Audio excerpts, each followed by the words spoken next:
ಶಿವಮೊಗ್ಗದಲ್ಲಿ ಟೋಲ್ ಅನ್ನು ವಿರೋಧಿಸಿ ಭಾರಿ ಪ್ರತಿಭಟನೆಯನ್ನ ನಡೆಸಲಾಗಿದೆ. ಇನ್ನು ಟೋಲ್ ಬಳಿ ಅನೇಕ ಮಂದಿ ಕೂಡ ಸೇರ್ಕೊಂಡಿದ್ರು. ಕಲ್ಲಾಪುರ ಕುಟ್ರಹಳ್ಳಿ ಟೋಲ್ ತೆಗೆಯುವಂತೆ ಒತ್ತಾಯವನ್ನು ಮಾಡಿದ್ದಾರೆ. ಶಿವಮೊಗ್ಗ ಜಿಲ್ಲಾಧಿಕಾರಿ ಕಚೇರಿ ಮುಂಭಾಗ ಪ್ರತಿಭಟನೆಯನ್ನ ನಡೆಸಲಾಗಿದೆ.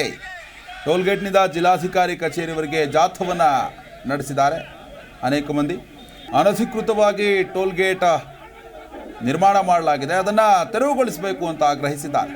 ಟೋಲ್ ಗೇಟ್ನಲ್ಲಿ ಹೆಚ್ಚಿನ ಶುಲ್ಕ ಸಂಗ್ರಹಣೆ ಮಾಡಲಾಗ್ತಾ ಇದೆ ಅನ್ನೋ ಒಂದು ಆರೋಪವನ್ನು ಕೂಡ ಮಾಡಿದ್ದಾರೆ. ಟೋಲ್ಗೇಟ್ನಲ್ಲಿ ಮೂಲಭೂತ ಸೌಕರ್ಯ ಕೂಡ ಒದಗಿಸಿಲ್ಲ. ಈ ಕೂಡಲೇ ಟೋಲ್ಗೇಟ್ ತೆರವು ಮಾಡಬೇಕು ಅಂತ ಇನ್ನು ಗ್ರಾಮಸ್ಥರು ಆಗ್ರಹಿಸಿದ್ದಾರೆ. ಸದ್ಯಕ್ಕೆ ಪೊಲೀಸರು ಮನವೊಲಿಸಿದ್ರಿಂದ ಈ ಒಂದು ಪ್ರತಿಭಟನೆ ಏನಿದೆ ಅದನ್ನು ಅಲ್ಲಿಗೆ ಮೊಟಕುಗೊಳಿಸಿದ್ದಾರೆ ಅನ್ನೋದು ಮಾಹಿತಿ ಲಭ್ಯ ಆಗಿದೆ. ಇನ್ನು ಮನವಿ ಪಡೆಯೋದಕ್ಕೆ DC ಬಂದಿರಲಿಲ್ವಂತೆ. ಹೀಗಾಗಿ ಪ್ರತಿಭಟನಾಕಾರರು DC ವಿರುದ್ಧವಾಗಿ ತೀವ್ರ ಆಕ್ರೋಶ ಅಸಮಾಧಾನವನ್ನು ವ್ಯಕ್ತಪಡಿಸಿದ್ದಾರೆ.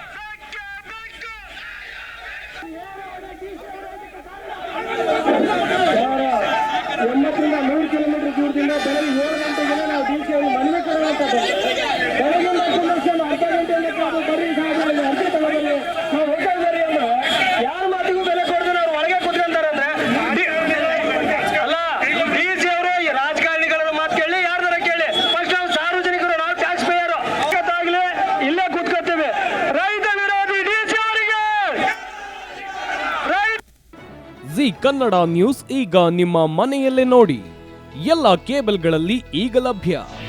ನಿಮ್ಮ ನೆಚ್ಚಿನ ಜಿ ಕನ್ನಡ ನ್ಯೂಸ್ ಈಗ ಸನ್ ಡೈರೆಕ್ಟ್ ನಲ್ಲಿ number 292, Tata play number 1664, Jio TV number 1334, NXT digital number 30, in cable number 30, city networks 51, U digital number 162, GTPL number 17, Rockline telecommunications number 42, Shri Basaveshwara cable number 168, rural cable network 60, Vinayaka digital 57, Abhishek cable 821, city channel 53, Siddeshwara cable network 57, V4 digital Infotech 628, Surya digital networks 53, Gajanan digital number 836, Malnad infotech private limited number